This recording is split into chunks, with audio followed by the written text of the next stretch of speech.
An exclusive production of the West Windsor Plainsboro Advanced Broadcasting Program, you're watching WWPH TV.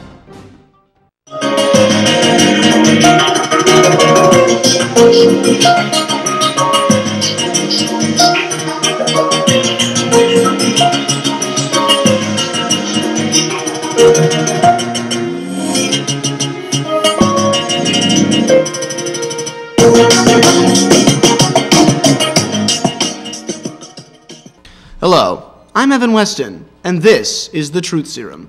We take you now to a global sports story that has very local roots. The West Windsor and Plainsboro townships have always been supporters of student involvement in athletics. This focus has allowed locals to take their game to higher levels. Los Angeles Lakers basketball player Andrew Bynum was a freshman in High School North. 2008 Beijing Summer Olympics gold medalist Rebecca Soni began swimming in Plainsboro. But these mainstream athletics often overshadow sports that are still developing their participation and popularity. For example, table tennis. WWPH TV reporter Christina Fan gives us an inside look at West Windsor resident David Zhuang's passion for ping pong and his rise to the Olympic level. Whose culture treasures athleticism. The 2008 Olympics in Beijing were as important as championship games for American fans. There were several competitors representing the United States in most of the 28 sporting events recognized by the International Olympic Committee. However, for the men's table tennis team, there was only one man who was qualified. This athlete is a proud resident of West Windsor. His name is David Zhuang. Zhuang made it to the Olympic team at the age of 45 and had already participated in 2 previous Olympic Games. The 1996 ones in Atlanta, and the 2000 Games in Sydney. However, it was his third and last Olympic Games, for which he had been waiting for with great anticipation. He says the match in his homeland, China, will put a strong end to an already successful career. I don't think I will forget this time. I mean, although this is my third time's Olympic experience, but in Beijing compared to the last 2 times, just no comparison. I mean, the people get involved of it, the government get involved of it. Just the other country cannot compare with it. 40 years ago, Zhuang never imagined that one day his name would be significant to American table tennis history.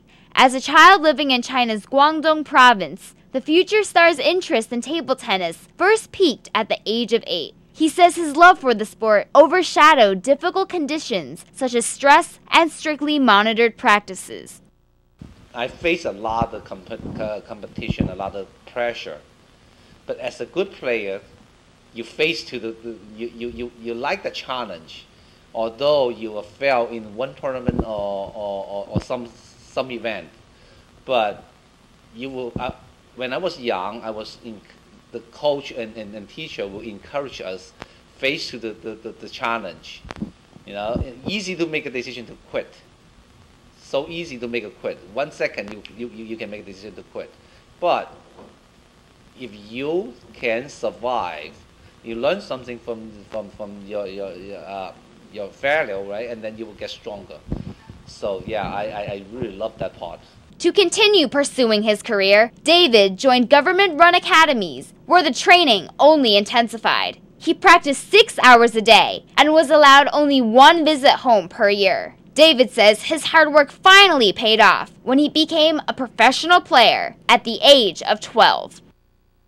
One of my teammates was 2-time world champion. We were up there actually. And my personal record when I was in China, my personal record was pretty good too. Actually, I played foreigner player when I was in China. That they count the other players from the other country, and at that time my personal record 36 winning, 0 lost. You know, and that's 36 matches including European champion, Asian champion. So you can see the levels right there. So. It was at the peak of his career that David was faced with a difficult decision that would change his life forever. His family had immigrated to the United States and had established a living in New Jersey. Stuck between his dream of becoming a world champion and the American dream, David ultimately chose freedom and liberty. When I was 17 years old, at that time, my family has the opportunity to move immigrant to this country. So at that time, I make a decision. I think for the future life, probably I will get more chance in the United States than. Despite leaving China and his childhood dreams behind, David Zhuang had an optimistic outlook about his career in the United States. He says his American citizenship gave him the chance to represent his country in tournaments for a longer period of time. I appreciate the opportunity I had and besides the 13 times to represent the country and also 3 times Olympian. So a lot of professional players, they're looking for one time to be experienced like a Olympian. So now I'm lucky enough to be a 3 time. With a professional career spanning decades, Zhuang has triumphed in many competitions, ranging from state to international levels. The list of his proudest accomplishments include being a 5-time U.S. men's singles champion, a 7-time U.S. men's double champion, and an inductee of the 2005 USATT Hall of Fame. In 2008, there was little time to reflect upon his previous achievements. With the Beijing Olympics approaching, Zhuang practiced tirelessly. His hard work to win the qualification match for the Olympic Games showed he was eager to face his homeland once again. Despite many opposing factors preceding the Games in Beijing, Zhuang was confident China would have perfect preparation and would spread Olympian ideals of peace and happiness. Although Zhuang lost in a close first-round match, his defeat did not dampen his enthusiasm. I lost my matches, but I think I play well. Technically, I play very well. I have to give my opponents credit, and he's younger than me, and then he always been play like professionally. But the match, I had a great chance, unfortunately, and I did not finish that. After achieving glory for many years, Zhuang has begun to move on to another step of his life, that of an instructor. He is currently coaching at the New Jersey Table Tennis Club, in which he has been a member since moving to the United States. He says table tennis is a unique and wonderful sport that is both beneficial and enjoyable for children. It is undebatable that West Windsor resident David Zhuang has influenced American table tennis like no one before him. His talent has brought numerous honors, but his dedication to the sport is what the American table tennis community treasures. The hope is that Zhuang will continue to spread his knowledge across the United States so people everywhere can appreciate this timeless sport. This has been Christina Fan for WWPH TV. There's a lot of things you could be doing with your nights. Sure, you could be drinking, but you could be doing so many other things, like pogo sticking, or creating a culinary masterpiece, or making a website, or meeting new people, or getting in touch with friends that moved away, or writing an Oscar-winning screenplay, or running until you can't run anymore, or jumping on a bed, or fixing something broken, or watching a movie nobody's heard of, or listening to a local band. You could be doing a whole lot of things. So think.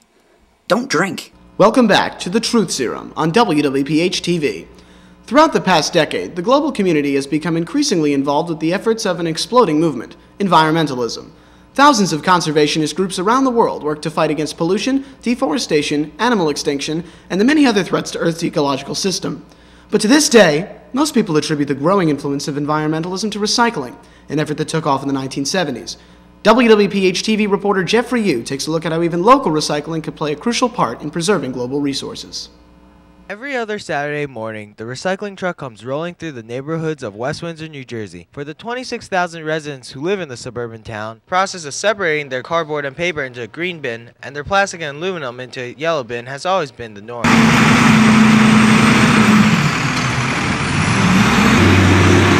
And once they put their recyclables out on the curb, their weekly environmentally friendly quota has been fulfilled. Reduce, reuse, recycle. It's a saying taught throughout the country to kids and adults alike. The symbol for the phrase is represented by 3 arrows in a triangular shape. The recycling logo is on so much of what we use in everyday life, from plastic bottles to cardboard boxes. The symbol can even be found on televisions. Nowadays, recycling has achieved popularity and awareness, but West Windsor actually began recycling back in 1978 in response to a state mandate. The certified recycling coordinator for the township is Vicki Felix. She says each year the task becomes easier and more beneficial for the environment. It's been very successful. As each year passes, it gets more and more successful. I think a lot of people are worried about the environment and also the landfill costs. So the more we divert away from the landfills and recycle, it's saves the environment, saves the earth, and saves money, which is pretty important in this day and age. Felix says while some are ahead of the curve, getting businesses on the recycling bandwagon is the next step. Well, I'm sure there's always room for improvement. I know that with a lot of the businesses all through the state of New Jersey, they are not as diligent in recycling as the residents.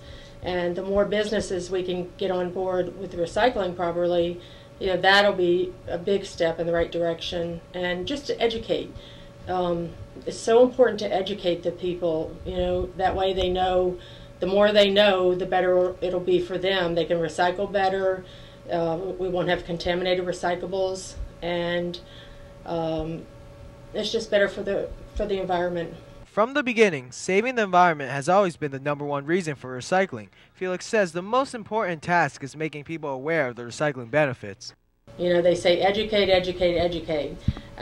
We're trying to provide recycling receptacles in every part of our open space next to a garbage can.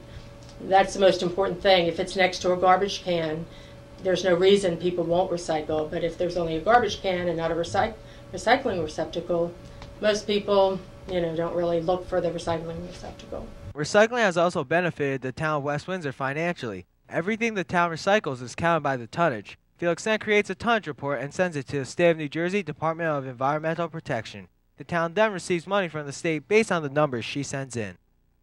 In 2007, we just got that. They're about a year and a half late, $69,480. And in 2006, we got $34,000, and 2005, a little over $17,000. On January 8, 2010, the town switched to single-stream recycling. Before the switch, West Windsor used a dual-stream recycling system, which required residents to separate plastics and aluminum into a yellow bucket and cardboard and paper into a green bucket. Now there's only going to be one truck that takes it all. Yes, they'll have to come around more. They'll have to be maybe take longer to pick up the recycling, but there's not as many emissions out there. It's just a lot less employees that have to, for the haulers that have to pick it up, and it's just sounds like we couldn't lose. It's a win-win for us. Single-stream recycling comes with a sweet price tag too. Felix says the result of the change will have significance to the township budget. In fact, we've gotten information from Mercer County Improvement Authority that says the estimated cost savings over a 3-year contract with Mercer County is going to be $177,500, and so that's projected savings by going from dual stream to single stream. The residents are receiving all of the benefits of the change, yet the good news is that they will not need to change any of their own habits. It's not going to affect them, except that it'll just make it easier. That the days aren't changing, or the times, or different buckets or anything. They just put it out and they don't have to separate it. What's going on locally is just a small taste of the global push for a more eco-friendly human lifestyle. With threats of rising pollution levels in the world, companies, towns, and individuals are looking to increase the amount of green in their everyday lives. From alternative fuel sources to dresses made out of soda cans, the green revolution is everywhere. But its roots can be traced back to recycling, where constantly evolving efforts like those in West Windsor truly make a difference. This has been Jeffrey Yu for WWPH TV.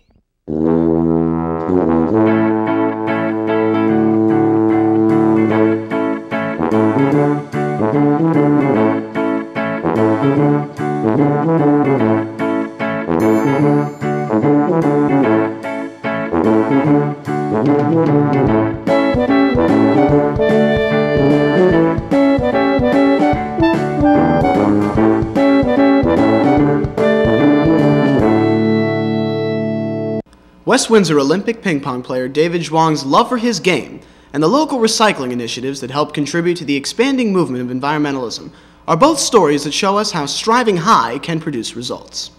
And with that, the truth serum has run out.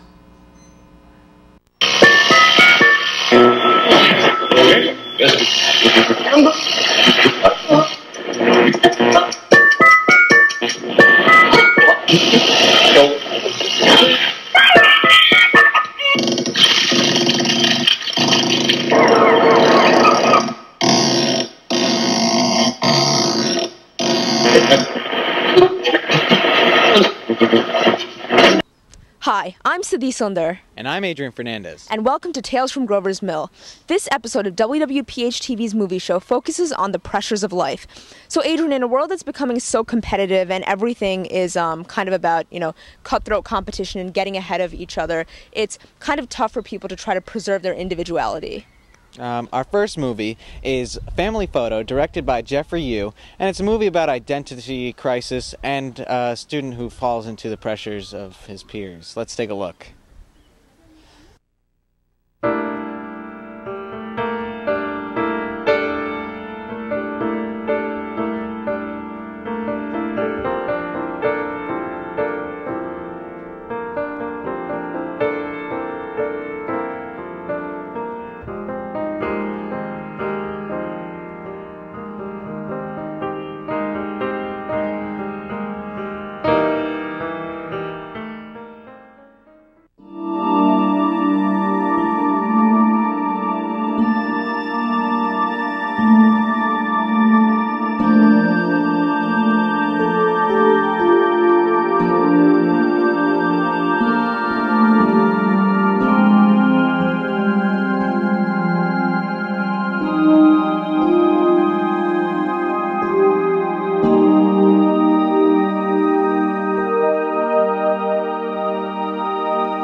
Okay, Adrian, so what did you think of Toy Story 3? Okay, when I first saw the movie, I thought it was alright, but you know what, it was just another children's movie. Children's movie? That movie was based for all age ranges. I mean, like, it gave toys which are supposed to be immortal, a sense of mortality. It was a statement on human character, okay? How is that for children? Well, you know what, it was for children because, you know what, it was the third in the series and it was unoriginal too. Unoriginal? Okay, you know what, that doesn't make any sense. That doesn't make any sense. What doesn't make sense is talking toys.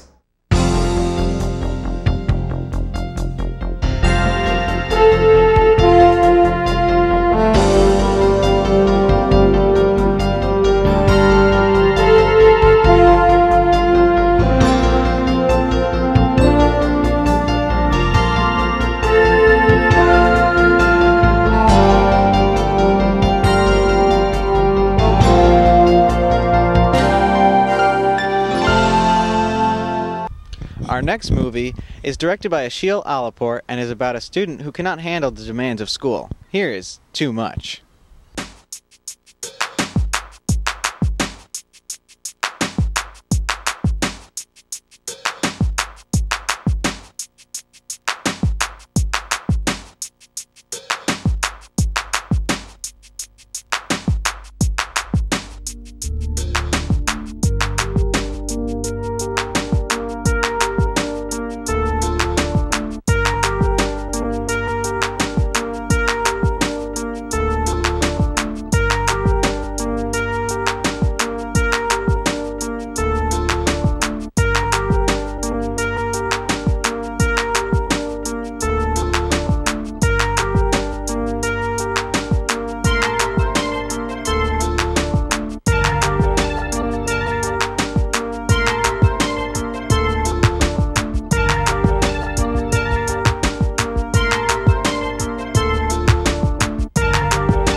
International's emblem, the candle, is a representation of hope to all the victims of human rights violation. Since the late 1960s, Amnesty International has been fighting abuses of the rights to physical and mental integrity, freedom of conscience, and freedom from discrimination. The organization began when a British lawyer, Peter Benenson, stood up against unfair treatment and gave hope to prisoners of conscience. Amnesty International, working to protect the human. So the movies you saw today were themed around the pressures of peer pressure that you see every day in everyday life, you know. These are just normal problems that students have, and I think, the directors we had, showing these movies took a different perspective. Definitely. You saw Too Much, and that really focused on something that a lot of people go through in high school. You have the homework, the standardized test scores, the entire pressure revolving around college, and all that really creates this atmosphere that becomes very competitive for students and kind of, challenges them mentally. So that was Too Much. And then we also had Family Photo, which, kind of revolves around what can happen when you, fall into the wrong group of kids and start doing all these, things you shouldn't be doing in school, let alone outside of school as well, regardless. And it just shows, what can happen when the pressure of life just gets to you.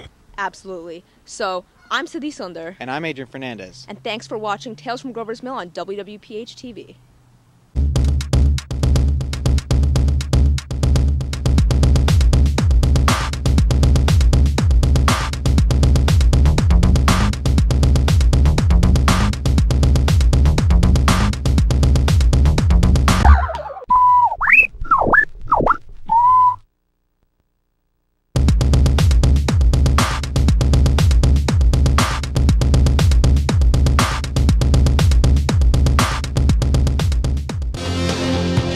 From the West Windsor Plainsboro High School Studios, it's Sneak Peek! What's up, WWP? You're listening to 107.9 FM, WPH in Princeton Junction. I'm Jesse Yu. And I'm Brianne Sabino, and as always, we have the unforgettable Rohan Krishnan with us in the studio. He is in the back, but we have a great show right now planned for you guys. We're going to talk about Kiva. It's an interesting name, but we'll tell you what kind of nonprofit organization a nice little ring to it. Yes, it does. Also, we have a game for you, color-coded. Got to figure out the color of some interesting things. And a hilarious bit called Yahoo Answers. Yahoo Internet, people are always weird. You never know what they're going to say on the internet. Exactly. There's just lots of great things that could happen. But there's never something, you should always help out the community, and there's never something that you shouldn't do. So this is called the Shadow Buddies. It's a community charity, or a community service more. Yeah. And volunteers assist children with disabilities during recreational activities, games, and stuff like that. I think it actually sounds really fun. You get to have, I guess you have someone assigned to you, you have a buddy, and you get to play sports with them, do some games, do some fun stuff. If you're going to do community service, this is definitely a good way to go. Exactly. And, yeah, like Brianne said, community service, if you're a teenager and you need hours, try considering doing this. I mean, all you're doing is playing games with these kids who really want it. And so speaking of games, we have this game called Color Coded. So Brianne Sabino, let's go. Rohan Krishna, you're going to moderate this. Bring it on. Let's go, Rohan. Game break. Alright, you heard that. It's time for Color Coded right here, right now. Alright, so what was the original color of the eye, which, by the way, is the world's largest nocturnal primate? I'm feeling like a reddish, maroon mauve. It's a primate. It's probably it's probably brown and black, right? I'm picturing And Jesse steals the first question right now with brown and black. So that's 1 point for Jesse. It's a primate. How about the Mexican walking fish, which is on the verge of extinction, which is very sad?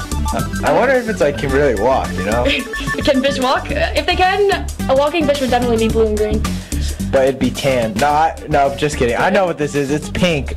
They're really cool. You can actually own them as pets. Well, Jesse absolutely knows what this is. He is a walking fish. 2-0. Come back right here. It is 2-0. Alright, Minnie Mouse's main dress colors. What are they? Red and white polka dots. Alright, only a girl would know that. On the comeback. I know Can she make it all the way? Let's see with Jesse's answer too. Rihanna's original color of her hair. Pink. Red! It is red for Brianne. That's not her original color, but it's what she's. What's her? Well, at one point her hair was probably that kind of then. Okay, how about the first Game Boy ever? I feel no, it'd be something lame like gray. Right? It was gray, right? It was gray and purple. Yeah. Why are you so lame? Purple buttons. Since when is gray so lame? I don't know why you're so mean to it. Boring color. So Jesse is still in the lead. Let's see if Brianne can catch up here with the first Pokemon game colors in Japan. In Japan? In Japan. Blue and green. No, I already said that. Blue and yellow. I'm pretty sure it was red and blue, because blue and red are always the common numbers or common colors. I'm very sorry, but you both are wrong with that one. It was Pokemon Red and Pokemon Green. Oh, what? Green is not a main color. So I guess Jesse would be our winner here. Only on 107.9 FM, WWPH in Princeton Junction. Great effort, Brianne. We'll see you guys again soon enough. I bet you. The South, united with the North. West Windsor, Plainsboro High School Radio, 107.9 FM.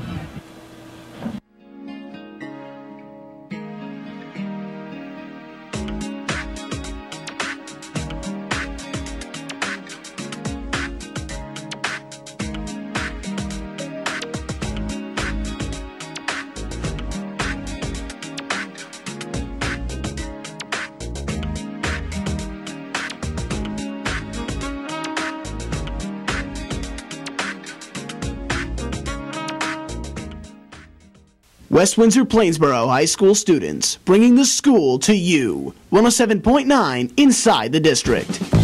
Okay, so one of the most debatable things I think about in high school is definitely gym class. Because, you know, you have some of those kids that go really hard and they're just like, this is my life. This is like the World Series in baseball and I need to go my hardest and win. Gym jocks. And then there's the girls. I mean, that's a stereotype, but like, there's the kids that like, they're not so into it, you know, they hide under the bleachers during the run, like that kind of thing. I mean, gym class has so many different views. I don't know. I'm one of those people that likes gym, but I'm not going all out for it. I personally love gym. I think it's a great class because it's a break from the common school. I mean, I hate sitting down for hours and hours, so gym is such a nice relief. You go outside, you stretch your legs a little, you play games. What's better than that? Okay, so you're right about that, but from a girl's standpoint, I don't want to go like run around, get all sweaty and disgusting, and then have my hair all naughty and come back to school and people are like, whoa. Alright, seriously, Brian, the obesity problem in America is ridiculous right now, so running around for like 30 to 40 minutes a day is not going to kill you. You think it's actually going to help the obesity problem in America? I mean, it's better than nothing. They say 30 minutes of activity a day is recommended for kids. The kids that don't want to participate don't participate. They just stand there and... Well, I mean, then they'll lose their grades. And most likely the kids who don't participate are the kids who do well in school. Well, that's another stereotype. We are making a lot of stereotypes there. But seriously, you don't want to have a B or not even B, like an F in gym of all classes. True. Save your bad grades for other classes. Come on, just participate in gym. Don't save your bad grades. And I think gym really increases fitness. And to even enhance gym, maybe we should get like video games, like, you know, the Xbox Connect, Wii. I've heard reports that like putting games in would be a lot better. I mean, I guess to get the people that like video games involved. But the thing about gym I like is it gives you like opportunities to do things that you wouldn't normally do. You know, like badminton, things like that. It's great. Yeah, and so it's a debatable topic. But since we're in the debating mood now, I think it's time for us to jump to our viewpoints. 107.9 FM Viewpoints. Alright, it is time for Viewpoints right here on 107.9 FM. So the Robbinsville School, it's considering canceling its after-school program for students in order to revenue. I think that's definitely wrong. The quality of the childcare, it shouldn't be jeopardized just so you can save some money on some things. Like it's not... Yeah, but I mean, come on, the school's not completely abandoning its childcare. It'll still be available for people who absolutely need it. But even though they're not completely abandoning it, the quality isn't going to be there. The SAFE program that the school used to provide, like, it used to provide broader opportunities for students that they wouldn't have originally. It's the same program, it's just funded by a different source, so it's just going to cost the school district less. It's not... And next topic, casinos across the state are constantly being fined for letting underage people gamble and drink. I think they definitely deserve to be fined fined because people under 21, they can't gamble, so why would they be allowed to be there? Wait, so at 18 years old, you can go to war, fight for your country, die for your country, but you can't gamble and drink? It's a completely separate topic. We're not talking about war, we're talking about gambling and drinking. Like, what? They should let it go. I think that it's not only about the casino question of age limits, but I think it's just how in America, how 21 and 18 are different ages. And 18 should be the age limit for everything, I think. No, but if they let it go, people are gonna get away with it, and like they think they can get away with it more. It's gonna get out of hand. People are gonna get hurt. And last topic: science is being used to prove or disprove parts of the Bible and other religious texts. I think that's definitely wrong. It's not about finding anything. Like the concept of religion, it's not about researching and analyzing. It's about just believing. Yeah, well, I mean, they're just using science to prove certain events happen. It's not really like, oh, we're gonna use science to directly go after religion. But there's a new museum opening in DC, like, dedicated to validating the biblical manuscripts. Like, I think it's wrong because science and faith should definitely be separated. And that has been your Viewpoints on 107.9 FM, WWPH in Princeton Junction. West Windsor Plainsboro High School Radio, the voices of the future, on the air today, 107.9 FM. It's an area where an immense amount of people are suffering. You hear that this is the first time in history where the United States has declared it a genocide and yet not taken any real action to stop it. In terms of that, it's very easy, because if you hear about that, of course you're not going to be okay with it. It's human life. You know, how much more of an interest do you need? Allie Gideon speaking for STAND, working to make this a better world. A message from WWPH TV.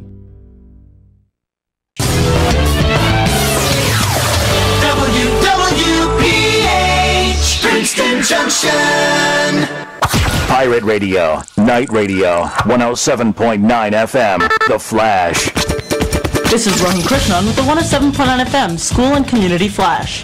Local citizens can learn about upcoming art programs. The West Windsor Arts Council is inviting local residents to go online and join the mailing list to receive information on the events. An organization is working to keep the community alive. The Friends of West Windsor Library are sponsoring programs for people of any age year-round. A local association is preserving land in Mercer County. The Friends of West Windsor Open Space are working with the New Jersey Green Acres program to keep land undeveloped. Commuters at Princeton Junction train station have the opportunity for guaranteed parking spaces. The West Windsor Parking Authority is issuing parking permits every 3 months. West Windsor Plainsboro students can get involved in community athletics. The Wild cheerleading and football teams are accepting applications on their website every spring. This has been Rohan Krishnan with your 107.9 FM School and Community Flash. Last on the dial, first in your heart, 107.9 FM.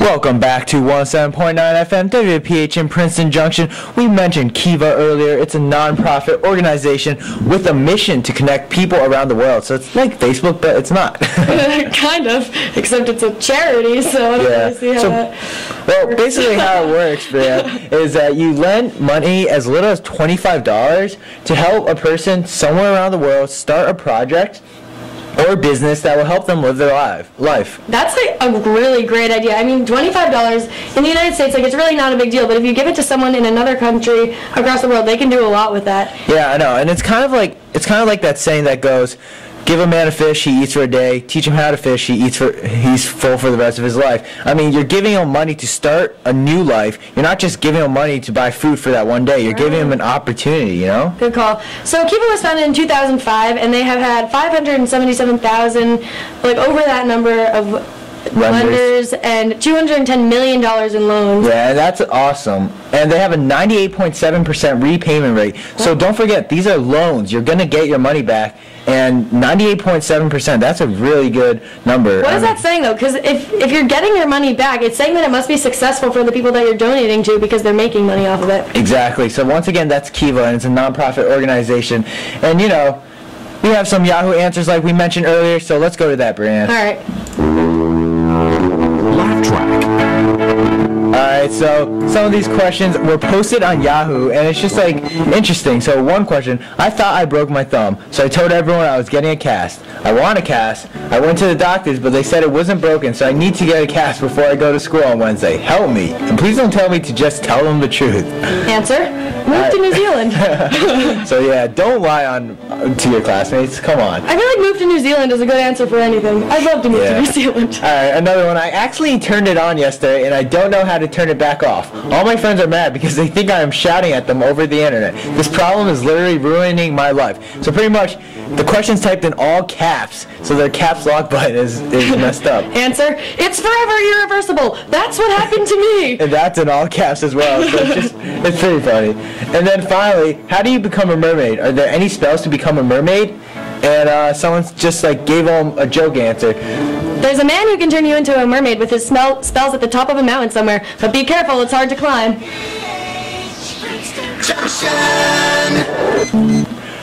Alright, so I wanted to thank you guys for tuning in to 107.9 FM today. Just to recap a few things, Kiva, we just mentioned it.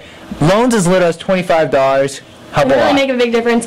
Also, the Shadow Buddy is a good organization that helps out locally for volunteer hours if you want to do that. Yeah, and don't forget the II. It's the world's largest nocturnal primate, and it's black and brown. And this has been Brianne Sabino, Jesse Yu, and Rohan Krishnan on 107.9 FM WWPH in Princeton Junction. Tune in next time.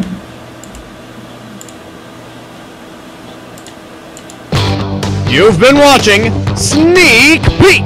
A look at the type of programming featured daily on the West Windsor Plainsboro High School student radio station, 107.9 FM. Sneak Peek is an exclusive student production from the West Windsor Plainsboro High School TV station, WWPH TV.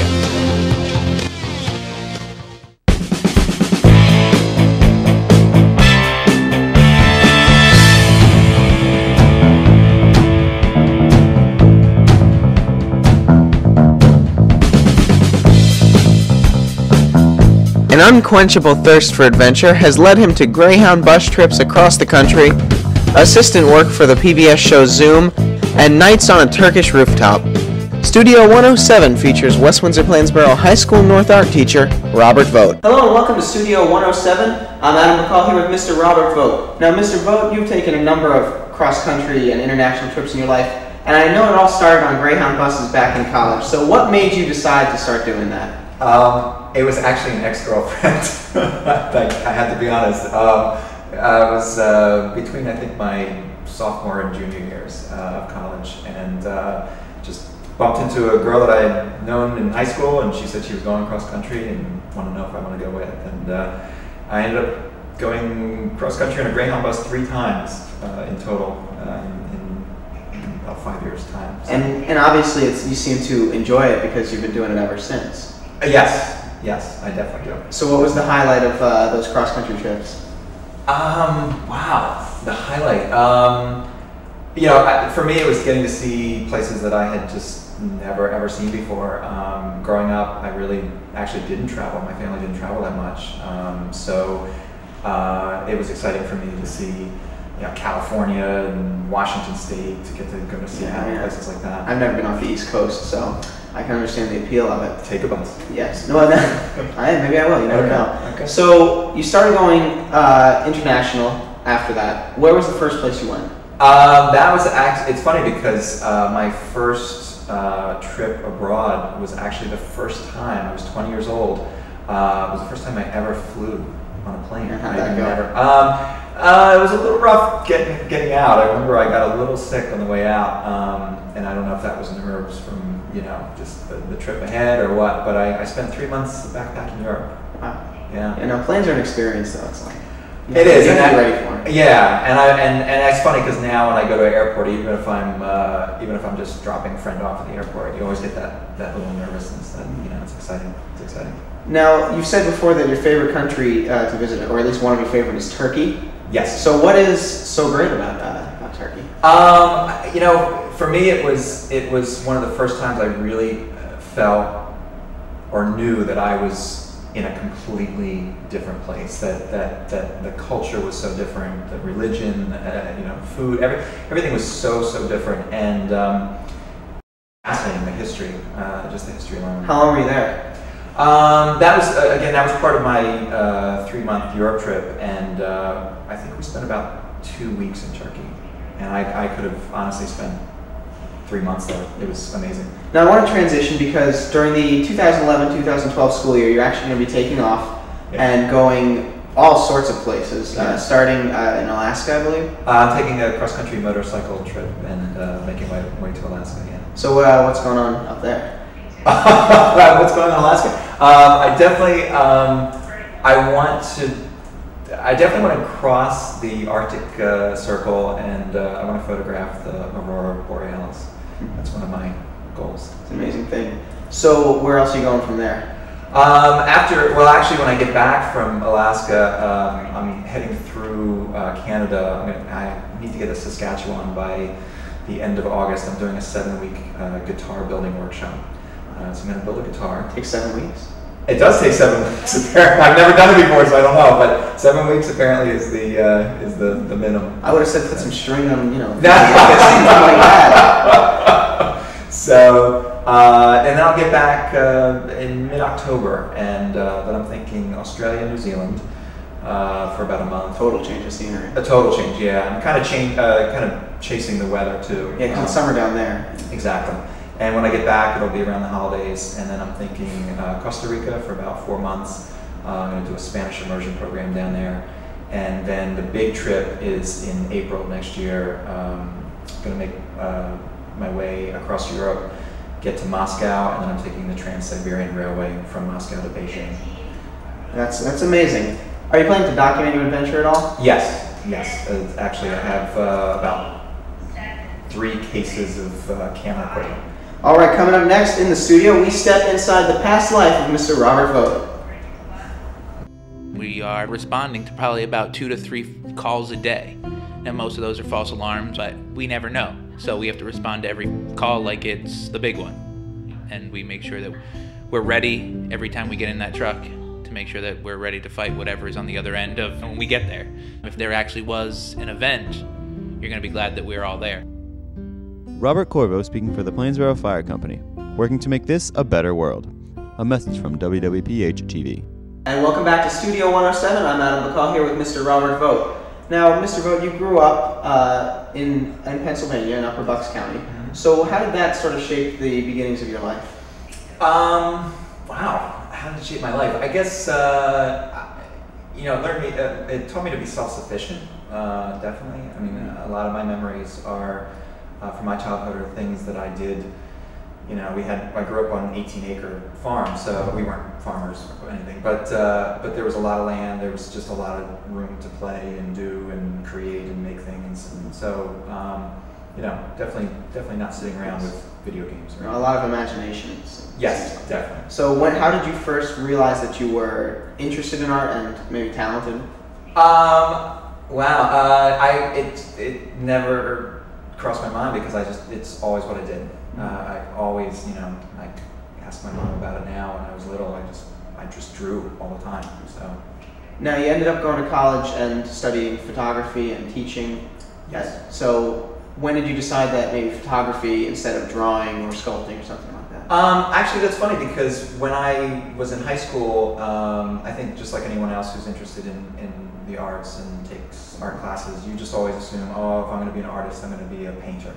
So I did a lot of drawing and painting in high school, but after high school, when I got into college, I was an art education major, which meant I had to do a little bit of everything, and that's when I started taking photography courses and ceramics courses, and realized I loved that stuff as much as I did painting. So yeah, my dad is actually in the photography business, and I think photography is fascinating just because it's so real. Yeah, painting is too, but you're capturing things that are going on with photography. And there's a lot. I mean, you are going out into the world to make those images. I mean, a painter can be in a studio, kind of holed up by themselves, but in order to take photographs, if you're taking more documentary kind of shots, you have to be out and about in the world. So back in the late 90s, early 2000s, you actually worked for the PBS show Zoom. So how did that complete career difference come about? That was a complete accident. It was literally a friend of a friend that worked for the show. She was the drama coach for the show. And we met. We talked. She said, we have an opening, we have a position, and it would be a great experience. And I've always had this fascination with Boston. It's just this great city, and to live there for the summer and to work was just a great opportunity. What was the job?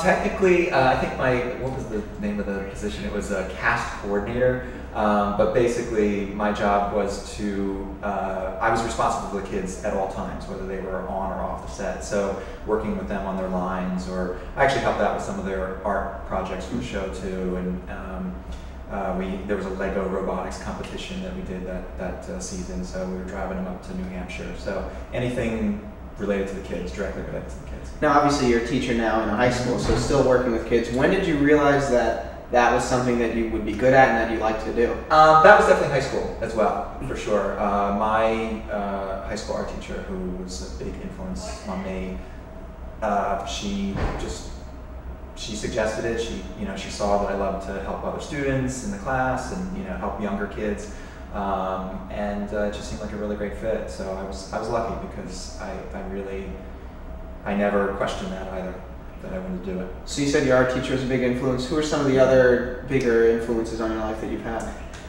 Wow.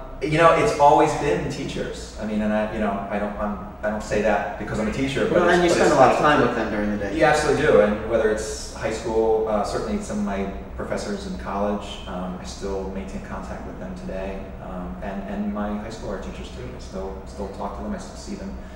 Yeah. So aside from maybe the just photography, anything else you try to teach the kids? To be good people. There we go. Yeah. We'll be back. Coming up next on Studio 107, it's The Blitz here on WWPH TV. I don't understand why teenagers drink. I mean, all they're doing is destroying themselves. Life is tough for teenagers, and the drinking doesn't help. It only makes things worse. Drinking can ruin relationships. It can ruin friendships. It can ruin families. It can ruin you. I would know. My grandfather was an alcoholic. Think, don't drink. And welcome back to Studio 107. I'm Adam McCall here with Mr. Robert Vogt, High School North art and photography teacher. And it is time for The Blitz. You know it. Ready to go? Ready. Okay, so you like to work with car engines. What's the strangest thing you've ever done with one of them? The strangest thing I ever did with a car?